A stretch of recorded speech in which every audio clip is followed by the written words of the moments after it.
Prenez place sur un banc ou sur le rebord du mur de garantie.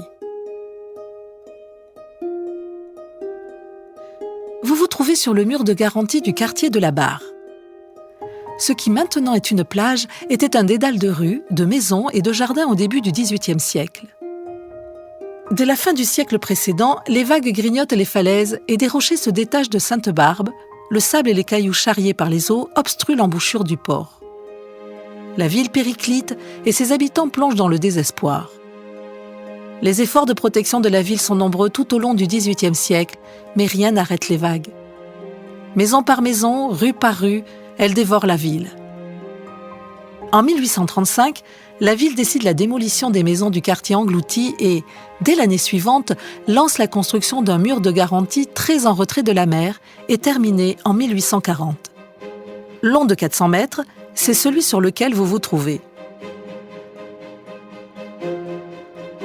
Une fois les travaux de construction des digues protégeant la baie terminés, la ville peut sereinement se projeter dans l'avenir.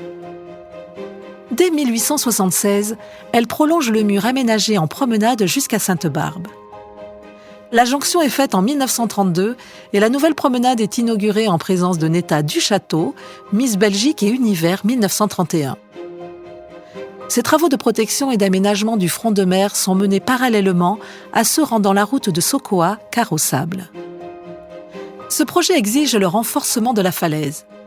Un mur de soutènement est donc érigé sur 500 mètres entre l'actuelle statue de Notre-Dame de Mouchkoa, sur la rive gauche de la baie, et Sokoa. Les travaux de réparation et d'entretien sont permanents et la vigilance est constante.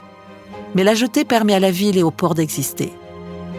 En 1951, une tempête encore dans les mémoires frappe à nouveau la baie. Faisant céder le mur de garantie là où vous vous trouvez, les flots inondent à nouveau la ville, endommageant sérieusement les quais du port. Le changement climatique engendre des tempêtes de plus en plus violentes et fréquentes sur toute la planète. La hausse des températures favorise la montée du niveau de la mer et l'eau de la baie se rapproche dangereusement du mur de garantie. Qui sait combien de temps il nous reste avant qu'une nouvelle tempête vienne détruire les murs auxquels notre ville doit son existence ?